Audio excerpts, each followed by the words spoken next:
এইটা হলো রমজান মাসের দ্বিতীয় সর্বোচ্চ গুরুত্বপূর্ণ আমল। সিরিয়ালে আমরা 10 নম্বরে বলেছি, কিন্তু 27টা রমজানের স্পেশাল আমলের মধ্যে সবচেয়ে গুরুত্বপূর্ণ আমল হলো রোজা রাখা, আর দ্বিতীয় সর্বোচ্চ গুরুত্বপূর্ণ আমল হলো সব ধরনের পাপাচার বর্জন করা, গুনাহের কাজ ত্যাগ করা।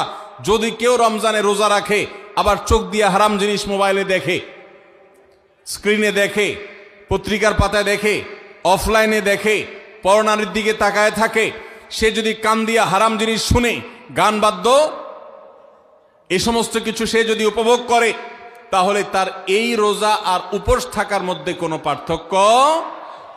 মনে রাখবেন, রোজা শুধু পেটের হয় না, রোজা চোখের হয়, রোজা কানের হয়, রোজা হাতের হয়, রোজা মুখের হয়, রোজা শরীরের প্রত্যেকটা অঙ্গ প্রত্যঙ্গের হয়। একজন মানুষ যখন তার পুরো শরীরে রোজা করে, সে যখন সকল অঙ্গ প্রত্যঙ্গ দিয়ে আল্লাহর আনুগত্য করে, আল্লাহর নাফরমানি থেকে বেরিয়ে আসে, তখন সে সত্যিকারের রোজাদার হয়। আর যে শুধুমাত্র দিনের বেলায় পানাহার বর্জন করে, যৌনাচার বর্জন করে, আর সমস্ত পাপাচার অপকর্ম সে যথারীতি অন্য সময়ের মতো রমজান মাসেও করে, এই রোজাদার পেটের রোজা রেখেছে কিন্তু তার শরীরের অন্য অন্য অঙ্গ প্রত্যঙ্গগুলো আল্লাহর কথা শুনে নাই, সো সেগুলো কিন্তু রোজা রাখে নাই।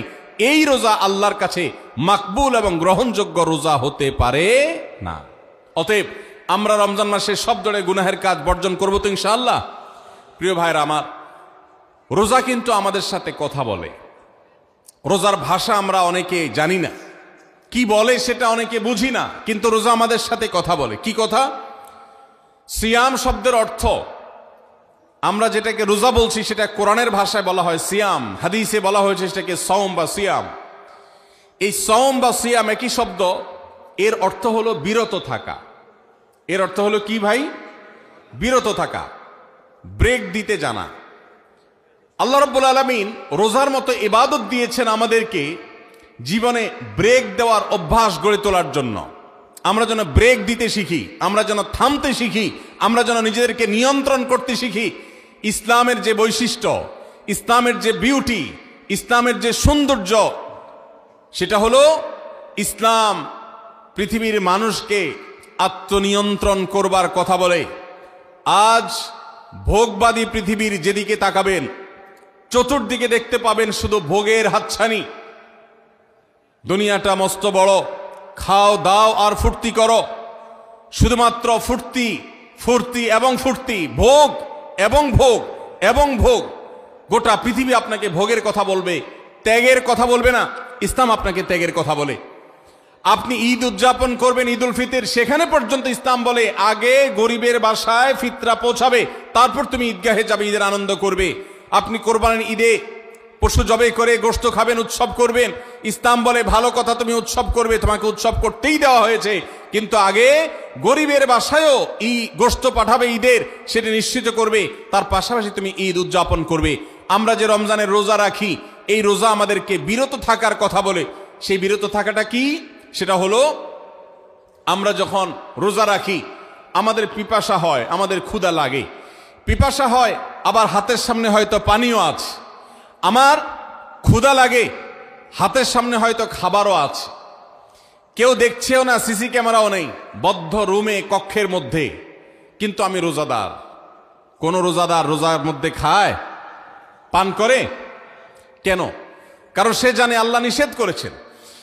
আমরা যখন ইফতার সামনে নিয়ে বসে থাকি সন্ধ্যাবেলায়, ভাইরা আমার, সারা বছর নাস্তা তো আল্লাহ তাআলা কম হোক বেশি হোক সবাইকে করার তৌফিক দেন, আমরা সবাই তো কম বেশি নাস্তা করি। সারা বছর আপনি যদি বুফে গিয়ে 100 আইটেমের নাস্তা দিয়েও আপনি খাবার গ্রহণ করেন, সকালের ব্রেকফাস্ট আপনি খান, ইফতারের সময় মাত্র 2-4টা আইটেম নিয়ে বসে থেকে আজানের জন্য, সূর্য ডুবার জন্য যে অপেক্ষা করেন, ওই অপেক্ষার সময় যে অবর্ণনীয় স্বাদ আর তৃপ্তি পাওয়া যায়, পৃথিবীর সমস্ত খাদ্য গ্রহণের মধ্যেও এই তৃপ্তি বা স্বাদ নাই। নবী সাল্লাল্লাহু আলাইহি ওয়াসাল্লাম সেজন্য বলেছেন, লিসসাইমি ফারহাতান, রোজাদার ব্যক্তিকে দুটি আনন্দ দেওয়া হয়, ফারহাতুন ইনদা ফিতরি ওয়া ফারহাতুন ইনদা লিকাই রাব্বি। একটা আনন্দ হলো ইফতারের সময়, অবর্ণনীয়, ভাষায় প্রকাশ করবার অযোগ্য। কি ভালো লাগা কাজ করে, ইফতারের জন্য আমরা বসে আছি, খাবার সামনে আছে রকমারি, শীতল শরবত সামনে আছে, রকমারি খাবারের পসরা সাজানো আছে টেবিলে, দস্তরখানে, এদিকে পেটে ক্ষুধাও আছে, কিন্তু আমরা মিনিট গুনছি, আমরা সময় দেখছি, ঘড়ির দিকে তাকিয়ে আছি সূর্য কখন ডুববে। সূর্য ডুবেছে আর সাথে সাথে আমরা ইফতার করছি। এই যে আল্লাহর নির্দেশের অপেক্ষা, ইসলাম রোজার মাধ্যমে আমাদেরকে সেই শিক্ষাটা দিতে চায়। রোজা আমাদের সাথে সেই কথা বলে যে দেখো, তুমি জীবনে বিরত থাকতে শিখো, গোটা পৃথিবী তোমাকে ভোগ শিখাবে, ইসলাম তোমাকে ত্যাগ শিখাবে, ইসলাম তোমাকে কন্ট্রোল করা শিখাবে। আমাদের তরুণদের চরিত্রকে নষ্ট করবার জন্য, তাদেরকে নানাভাবে উস্কানি দেওয়ার জন্য, বিনোদনের নামে, নিউজের নামে, বিজ্ঞাপনের নামে, বিভিন্ন নামে অশ্লীল নানা দৃশ্য, খোলামেলা দৃশ্য তাদের সামনে দেখানো হয়, ভোগের আহ্বান করা হয়।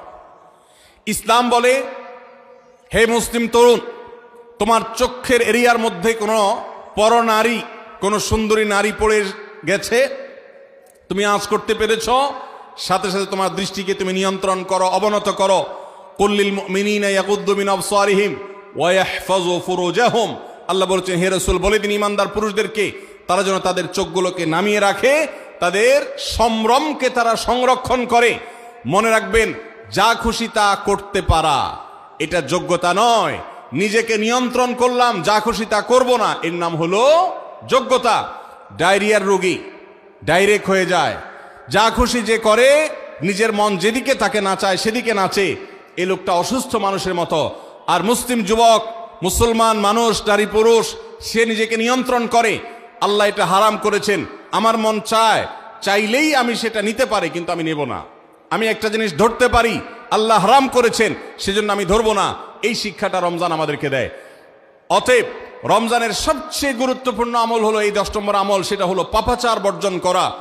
নবী সাল্লাল্লাহু আলাইহি সাল্লাম বলেছেন, যে ব্যক্তি রমজানে রোজা রাখলো আর পাপাচার বর্জন করলো না, তাহলে এই রোজা রাখার উপোস থাকার ভিতরে কোনো পার্থক্য নাই। আল্লাহ আমাদের সবাইকে রমজান মাসে রোজা থেকে সকল হারাম, সকল নাজায়েজ কাজ, সকল গুনাহের কাজ ছাড়ার তৌফিক দান করুন, বলুন আমিন।